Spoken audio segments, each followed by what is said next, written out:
The Story Grows. I'm Brian Patton. Today we welcome Xavier and Vincent Morency from Second Harbour to the podcast. Second Harbour released their SharpTone Records debut, Coalesce, last week. The guys talk about the music scene in Montreal, being a band where every member plays multiple instruments, what did and did not influence the band's sound, signing with SharpTone, and a lot more. At the end of the podcast, I ask about their favorite Metallica record and Star Wars movie, and that relates directly to the sweatshirts the band was wearing on the day we chatted. I really enjoyed this conversation, and I hope everyone listening does as well. Thanks so much for checking out this episode of As the Story Grows. If you're brand new to the podcast, welcome. Thanks for listening. You can find links in our show notes or at asthestorygrows.com for our mailing list, our Discord server, and our Patreon page, where $1 a month gets you early access to every episode. Enjoy today's conversation with Xavier and Vincent from Second Harbour.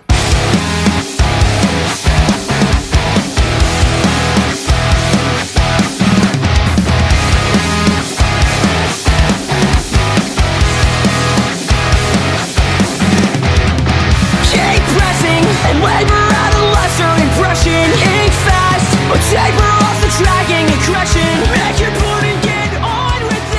I think the What's the weather currently like? You guys are up in Montreal, right? Oh yeah, forget about it. It's way too much snow and minus 18 Celsius right now, so absolutely freezing. I don't know what that translates to Fahrenheit, but that sounds really fucking cold. Basically, the translation is really fucking cold. Yeah.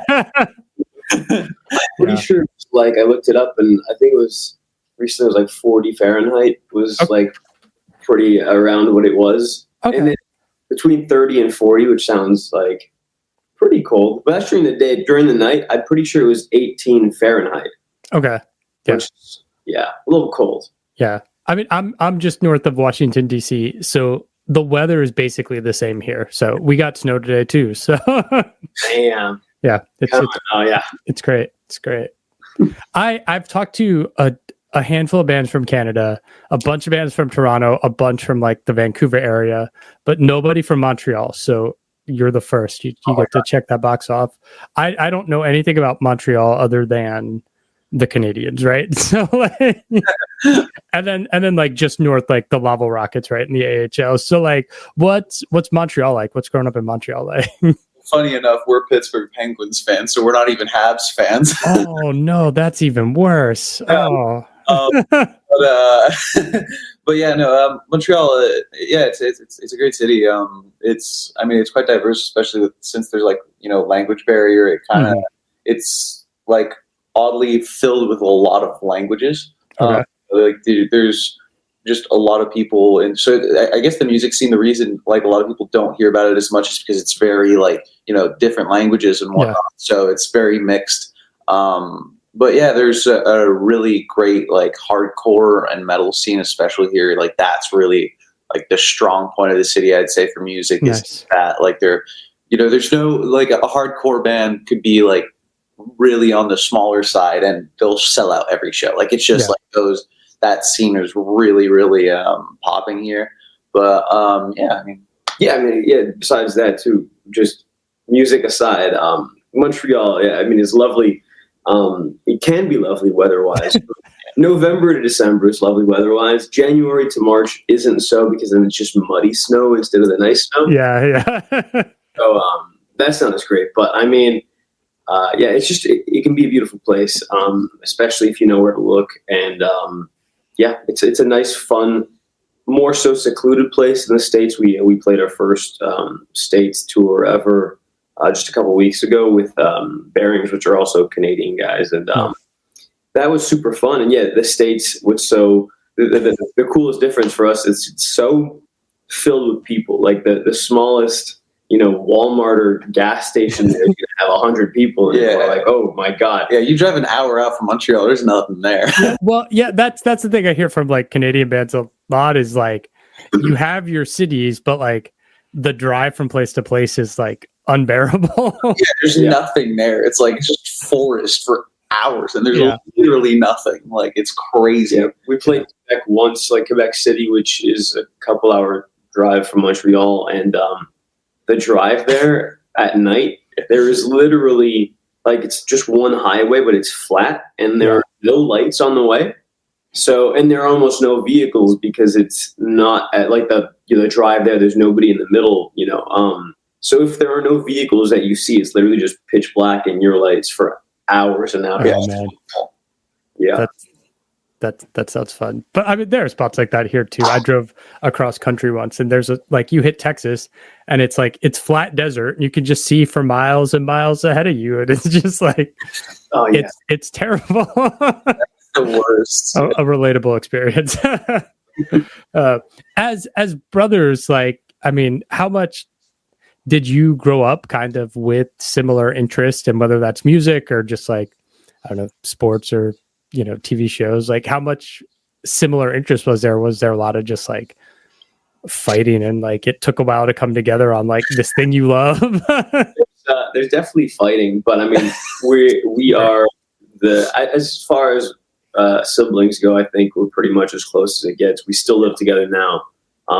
Him and I were roommates. We spend all our time together. All our off time is spent together. Practically, yeah. It's really just all movies. We have the same, interests as far as shows. Same thing. Any video games, anything. Like all interests are really pretty much the same across. We kind of act like twins. You know what I mean? Like that's the vibe we give off, I think. But I mean, we still do like fight a lot, but I think now it'll be more artistically, and it'll be a practical fight is how I'd call it, where it's kind of has like its ways in our creative work where it's good to argue about things. It's good to argue about art and fight about it and try to get the best result out of it, because that's what everybody wants at the end of the day. So it's like when you have those moments where there's more tense things, it's like there's a big difference between having a fight about something like that versus something else like that. When we fight about the art, it has a purpose, and then 10 minutes later it's like it's fine, we can go back to doing whatever we were doing. So it's just a mix of both those things, I think, that were like incorporated in the aspects of like all aspects of our lives, but good and bad, it all works out, I think. Yeah, and to answer the other part of the question, when we were growing up, I just started playing music, and then because he was my best friend, my brother, and everything, it was just, all right, what instrument are you picking up? And then he was like, I was just bored. So that's how you grow bass players. You just give them a bass and then go from there. Our dad was very much a big music guy, so we'd always have like on TV, like there was this Canadian channel called Loud Video Flow. 1/6. Okay. Yeah, and it was just like literally music videos like all day. And they had like, at the time, like Ben Sevenfold, Blink-182, like all those. So we got like a pretty wide range of like music taste that kind of created like our whole world of what we appreciate in music. Like one of the biggest shout outs would be like Billy Talent. Like for us, Billy Talent, like the first like real alternative band that we got into.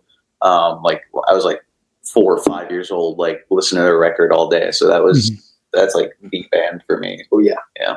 Nice. Was that kind of your gateway because the hardcore punk scene was on TV? Was that your gateway into discovery? Yeah, absolutely. It was like, it just looked like so cool. You were like, I will do anything to become this. And especially at the same time, Guitar Hero came out, which like, I think that's a story for a lot of people our age, where it was just like, there were so many things where it was like, oh, I'm watching TV and that's happening and it's cool. And then I'm also, when I'm playing video games, it's the same thing. So it was like kind of starting to be, as a kid, it was like, that's the whole world really. So, there's just like always a part of me that was like, oh, I wish I could do that. And then when he started doing it, there's definitely a tiny bit of like boredom and then a little bit of jealousy of like, wait, he's doing it and it does look cool. Yeah. I'll probably do this too. And, picked up bass, not as impressive, I guess, but yes, I mean, Blink was our first love for sure, specifically, and then I think Billy Talent was our sort of introduction into like, oh yeah, the more you can do Blink-182, but a little heavier, a little angrier, a little meaner. Yeah. So I think those two bands were very formative for us. Nice. Because you had this built-in connection, like at what point are you like, okay, we're good enough, we need to find a drummer now? Well, funny enough, I mean, I was the drummer, Okay. and to some degree behind the scenes, I still am. As and Vinny's our guitarist, and our drummer is actually our bass behind the scenes. We rotate, and it's the weirdest. Yeah, we're thing a very in the chaotic band. world. Yeah, Vinny writes probably half of the guitars easily on our stuff, and I write still the majority of the drums. John writes a lot of the bass. Okay. We all literally just when we sit down, usually our starting positions will be I will sit down on the kit, and then Vince will grab a guitar and John will grab a bass, which is the weirdest thing. And I think people would be shocked as to what parts have been recorded by who. Yeah. Besides vocals, things swap around a lot. And I think I'd be surprised too, because I can't remember at all. Yeah. It's very in the moment and very messy, but it works for us. And then, it's a very unusual process, I'm sure. But starting off, we were just a sort of drum and bass kind of duo, Yes. if you will. Not doing drum and bass kind of music, but just It's all rhythms. exactly. And then, and it was about we were in a position where we grew up in a house when we were younger, and then typical parent divorce, and then it's like, oh, where do we go from here? And then we were in an apartment, and so the drums had to take a back seat, and then we both picked up guitar. And then after that, when we got a little bit older, we were able to start, renting spaces to rehearse in, and it was like, okay, cool. And even we got lucky, and I think it was the third apartment we lived in. We switched around a lot. We had these elderly neighbors that were so kind, and I think partially deaf, and they let us play drums in an apartment. Nice. We just Real asked, drums. and they were just like, yeah, do whatever you want. It's And cool. so- Don't worry about it. Yeah, that was the moment where it was like, okay, cool. So we can bring drums back, and then at that point, we both knew how to play guitar. So him and I would rotate and just try things and start piecing songs together. And we did all of our first things just as like a duo. We had these old songs we had put out a long time ago. Then we had our first song in Second Harbour, 4-Leaf Clover, where it was still just him and I as a duo. And there's an old video, and I'm playing drums and guitar in the video, and then Vince is playing bass. And yeah, from there, at some point, we eventually started to look for a member, and we were fortunate enough to find John, which is, I mean, he's one of the greatest drummers, and just I spent my entire life drumming, and I'm so fortunate to be able to, write this part that'll take me hours to come up with, and then just show it to him in a matter of seconds. Like, oh, cool, I got it. And it's like, well, what do you mean? I just spent 3 hours learning to do this thing. He's like, oh, cool, yeah, I got it. Yeah, like I play like basic levels of drums. Like I'm nowhere near being called a drummer or anything like that. But like seeing these two talk about like rhythm things will throw you off so much if you're not like a drummer, where you're just like I'm like, oh, it's ututa instead of that, and it's like it takes like 10 seconds, and then they'll play like the most complicated fill ever, and it's just like conversations. No problem. Yeah. I was there for the whole conversation, but I did not understand a word, Yeah, that's funny. It's got to be nice to have that level of everybody can kind of play and contribute on every instrument, where it's like, if you're burnt out, you don't got riffs, that burden doesn't fall on you. Somebody else is bringing something, and it's like, I can't figure out the drums to this part. Well, that's okay. I have this idea, and it's like, exactly. And like creative freedom. Everybody has like their strengths and weaknesses, obviously. Like that's just like a natural thing, right? And like, for example, Xavier on drums really like his hands are fast, and John, his like feet are really fast. So it's like where they both have like, this like dynamic range, and it gives us more of a range as a band. And it's like for guitar, he's better at like rhythms, like actual just rhythms. And it's like, I'm good at finding those weird chords where your fingers are, stretched as far as possible. And so it's like, we just get this really wide range of available material because we're able to access more using like everybody's strengths. Yeah, which is really cool because exactly, I mean, a lot of bands are fortunate they have 5-6 people that somehow, I don't even know how it would work, but work together, and somehow figure it out and make it work. But for us being a 3-piece, you'd think we'd be, understaffed in a sense, but it's like having 9 people because we do have our different takes as far as all 3 instruments, so we're able to like approach it differently. And so long as we have the brain power to do what we're attempting to, it might take a little more time because we are only 3, but like Vinny said, we have 3 drum perspectives, we have 3 bass perspectives, so throwing ideas, we're fortunate enough to have a lot of them, which is fun. Yep. Looking at a map, you got the St. Lawrence River and the Prairies River up. Does the name of the band have anything to do with kind of an homage to Montreal or water or anything like? The name of the band was just as random as it gets, really, honestly, just in our day, finding a band name. I mean, the band we grew up on had to have a number in it because of how difficult it was to name bands. And that was 30 years ago. So for us, trying to name a band was just the amount of bands we've seen that share band names with other people. We were just trying to have something that did not exist yet. Yeah.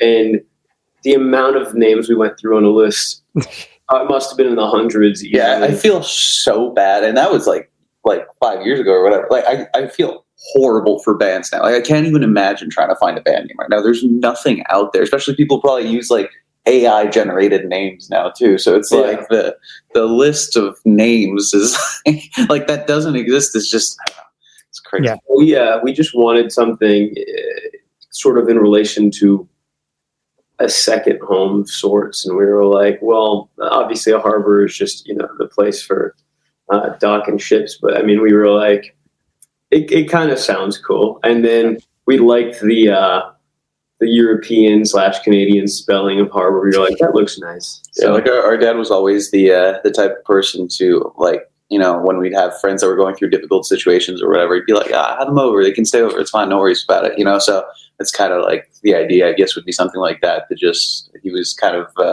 just that type of person that he like kept people in and made sure everybody was good. So nice. Yeah. Nice. That's cool. Shout out to Dad. Shout out to her dad. Shout out to Dad. How'd you guys get connected with SharpTone? We actually, one of the lovely staff members there, one of the best team members at SharpTone, Sal, he reached out to us, he found us, and he was just the loveliest person instantly. A lot of people, when things start to grow, and we were fortunate enough to make that, happen, we worked hard to work on our, the reels we make and the small videos we make just to try and show our performances to as many people as possible. Yeah, we were fortunate enough to have one start to take off a little bit in comparison to our other videos and do pretty well. And it's just, once something starts like that, like you won't necessarily hear from people for years and years. And then when you do start to hear from people, it's everyone all at once kind of thing. And, we spoke to a lot of lovely people. Some of these people, you can kind of tell, just are running through the motions, or it's just about, looking at numbers and sort of it making sense for them. And I get it, there is a business behind music. But with Sal, it genuinely felt like, oh, we should just go hang out at a barbecue with Sal. Yeah. And he understands what we're trying to do. He understands where we're trying to go. And, the bands that they have at SharpTone, the bands that he's been involved in signing even prior to SharpTone and other labels, just he has an ear that's very, very much like our ear and our taste. And so we were just really happy to be able to speak to someone who really got what we were doing. And so after a conversation with Sal, when we were in the place to make a decision for our band, it just seemed like the obvious place for us. And we were, we were just thrilled looking at their roster and their work, the way they approach artists. And SharpTone is the kind of place where you look them up anywhere. You look them up on Reddit forums, on Google, anywhere, and you will not find, any sort of message or recounting of a SharpTone story that's negative ever. Not yet.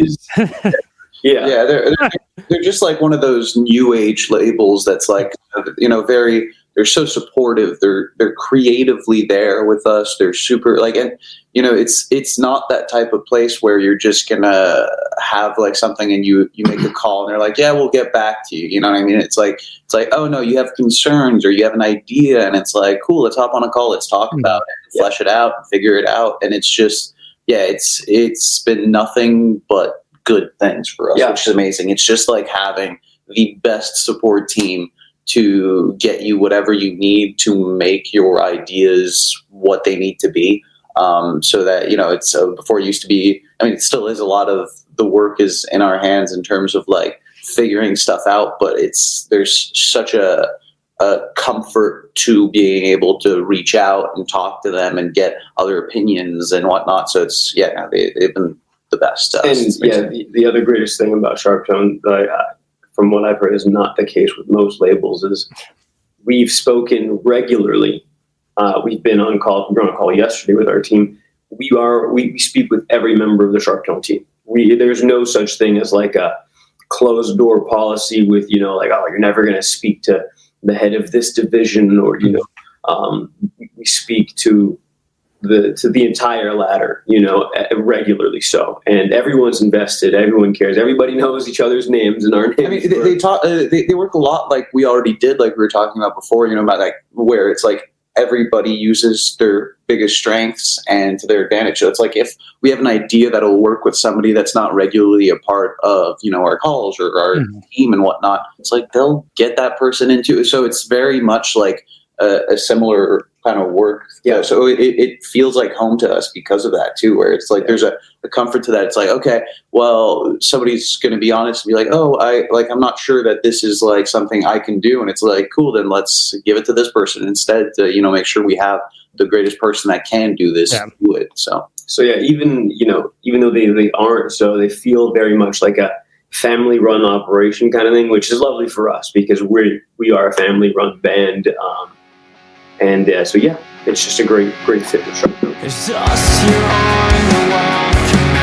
The grass is dead, the stairs collapsed. The doors the same, the windows cracked. The porch is pain, it's peeling back. You never seem to see that I would have helped you seldom as I learned what you want through the first one. This EP is called Coalesce. You guys have talked about Billy Talent. You've talked about Blink-182. I'm curious about other musical influences. Like when the first track kicks on, you hit the EP. It reminds me a lot of like their Only Chasing Safety era Under Oath.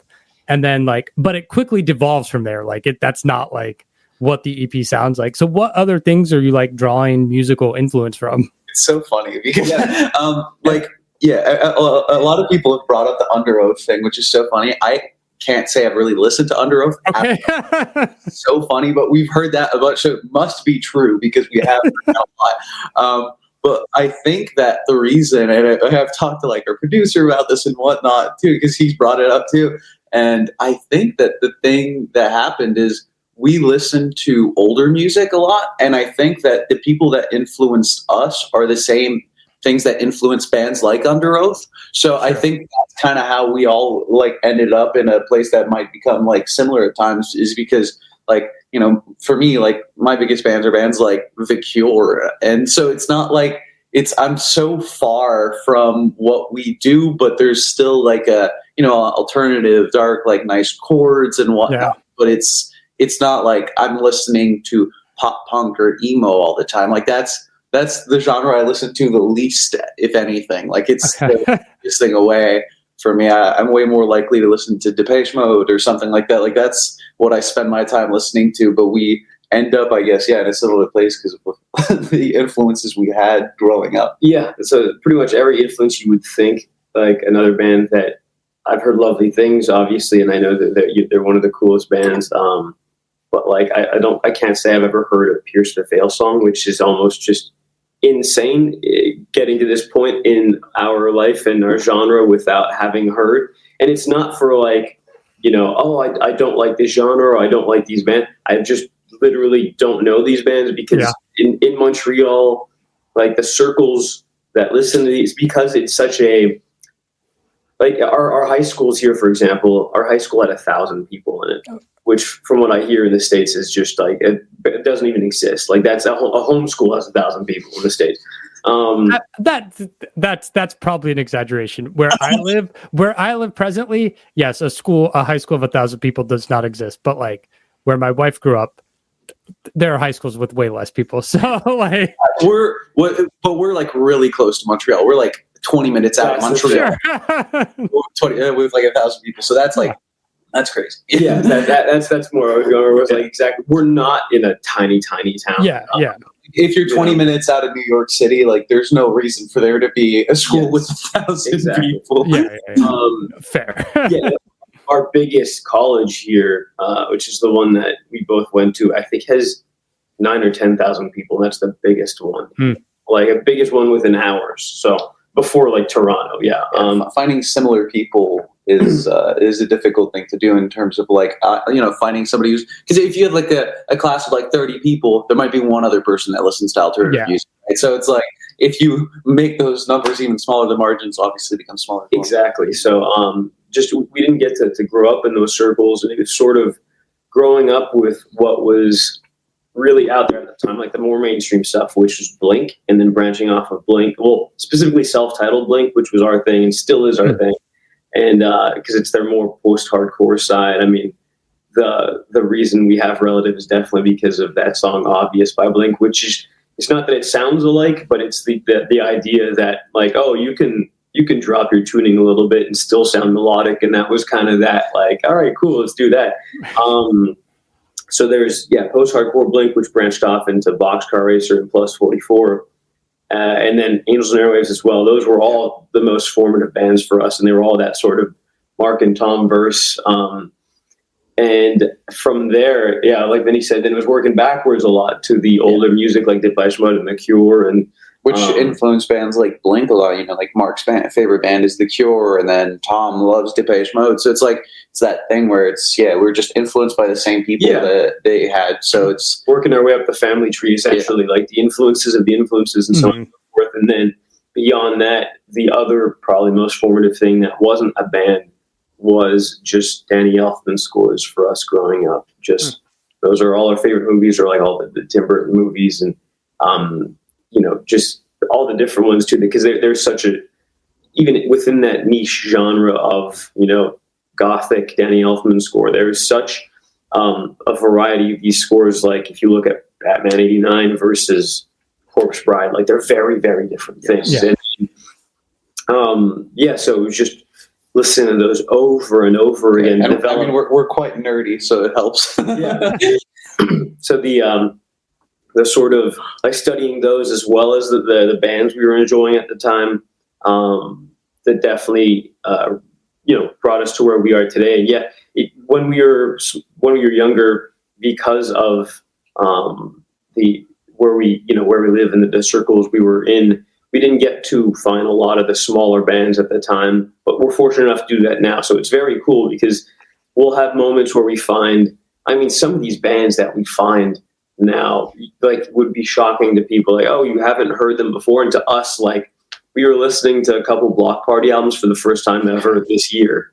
So like these things, and I know they're a huge band, and we knew, a couple songs of theirs, but like, just when you're young, you don't necessarily have the ability to go, especially like here.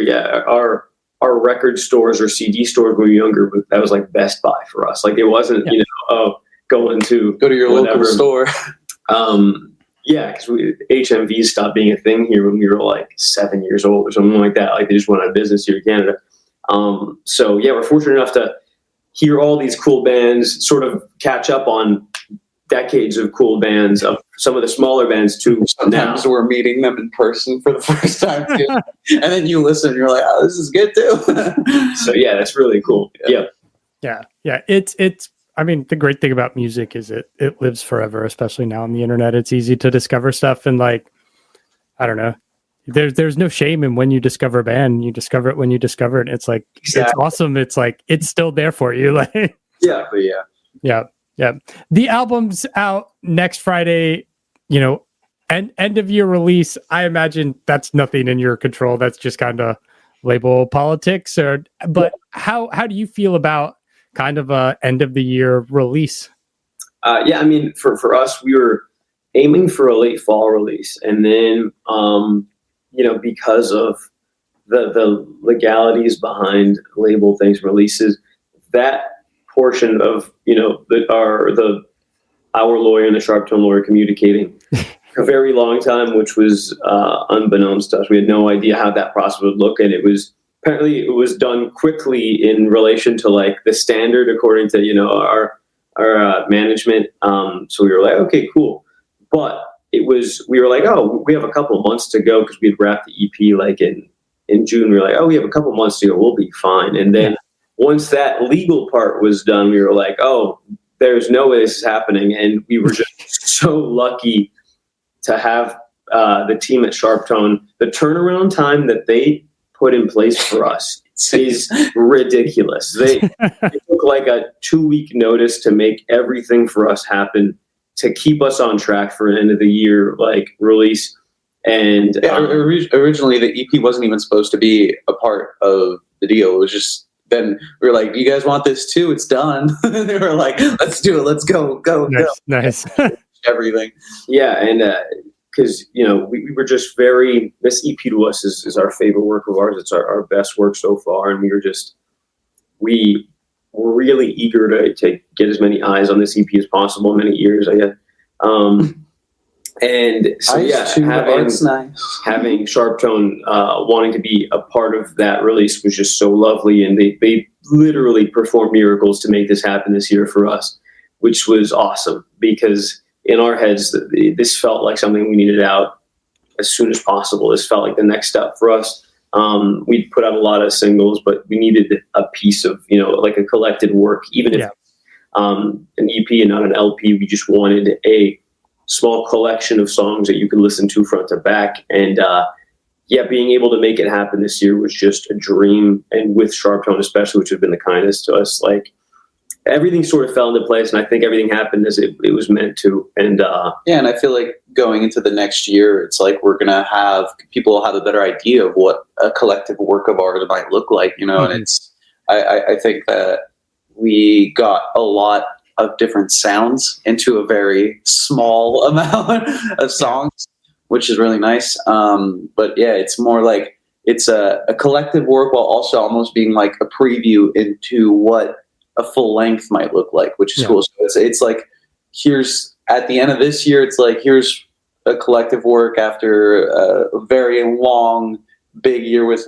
a lot of changes. And we were starting the next year with off with this nice, almost fresh start of like, here we are, a band that can put out collective pieces and do this thing. And we're excited to show you more stuff going into next year, so. Yeah. It's nice to kind of have that EP as an introduction, Exactly. It's like, you're not asking people to invest too much of their time, but it's just like, hey, here we are, like, be on the lookout. This is who we are, and we hope you like it, Yeah. Speaking of next year, what's the plan for 26? I imagine, that is the focus. Yeah. So for 26, it's really just about playing more cities now. Now that we did get our first, we dipped our toe in the pool for the States, and we're able to go play a couple lovely cities there. Now it's just about going back, playing other places we haven't played, growing as much as we can in that sense. It's really nice to get our live performances out there, because just being from Canada, even though we've done a lot of runs here, it didn't feel necessarily legitimate. It was just starting to be like, I know some people in the States, which is most people that listen to us are in the States, so it was like, oh, are these guys like some sort of internet band, or do they play live? And so to be able to have those experiences with people and having people come up to us and be thrilled with hearing us live was really nice, because it was like, all this stuff that we do, we can do live, and we love to do it live. We just haven't had the opportunity to do so. And so going forward, being able to do that more, reach new places, see new people. That's the plan. That plus the album. Right now we're writing the first LP. And just getting that done and out there and getting it done right, I think those are our two priorities for 2026.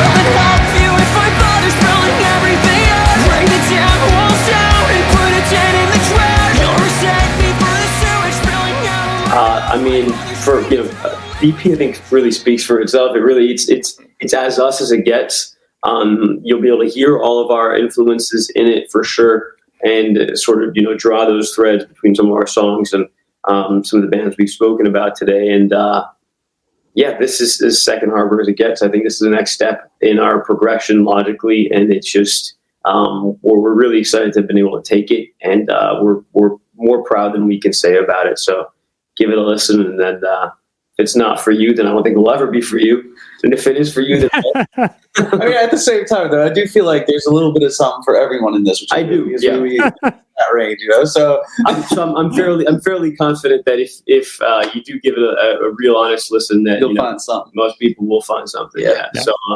if you don't like Relative, just wait. The next song is a little different.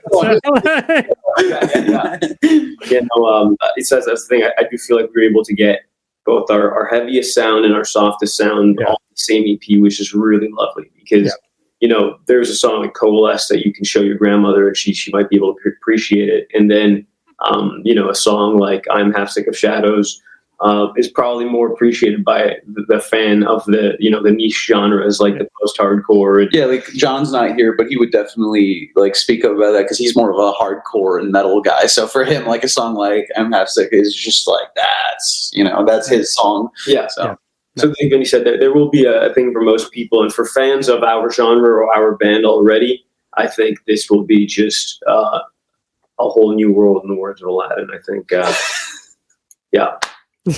I think it's a very cool step, and we're very proud of it. So, nice. Yeah. Awesome, guys. What's your favorite Metallica record? What's your favorite Star Wars movie? Oh my God, great. Okay, this is going to be. I'm going to be the most blasphemous thing you'll ever hear. I'm the biggest fan of Saint Anger, and everybody hates me for it, and it's fine. I'm proud to say so. I think it's their best record throughout in terms of consistency. I think that record just is the most listenable throughout. But they don't necessarily have my favorite songs on there, but I think it's the best record. Okay.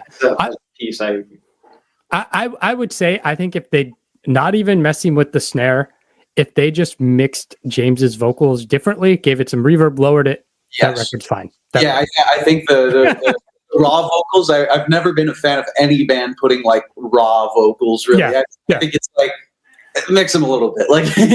You need it. But fix that, and I think that record's fine. Yeah, I listen to it once a year. Yeah, there you go. So I think in terms of songwriting, I agree with you both. Whereas I think it's the best songwriting. Yes, that's it's more from a musician's perspective where I'm like I get what they were trying to do, and I think they did it well. I think it's just that for a lot of people it threw them off because it doesn't feel as much like Metallica, but it's for what they were trying to achieve, I think they did it really well. I think they went out to do something, and that's what they did, and it turned out great in my opinion. And I'm a little emo boy, so for me, the obvious pick is episode 3, because if I'm a prequel, just because of I in watching the Clone Wars show as well, that my favorite thing really is about the fast-paced, just lightsaber fights, the very just eye candy, that's my thing. So the prequels are my thing, and especially the emo third episode. Just of oh my God. Funny enough, if anybody that's listening has made it to the end here, and if any fan of ours is listening at the end here, they can hear in our song "Mourning Dove." I didn't think I'd ever say this ever, but the song "Mourning Dove," there, as soon as it sort of kicks in the first pre-chorus, and there's a scream of "How could you?" I was directly inspired by that. That was one of the later songs we were writing for the EP. We went to see episode 3 screened in theaters again on my birthday, which is May 5th, and which was right after May the 4th. And we were able to see that, all 3 of us together, and it was a late night screening too. And when Anakin yells, "I heard you," it's it planted a seed in my brain. If you listen to the note, it's actually so close. So then I took that and I did the "How could you?" It's the same. So yeah, for a Star Wars fan, it is pretty funny, and it's a song. Mourning Dove's a song about the terrible relationship with a now dead relative, and to use a Star Wars Easter egg in there was just the funniest thing to me. But that's really where it came from. So yeah. Nice. I'm definitely going to go back and listen to that as soon as we call and see if I can hear that.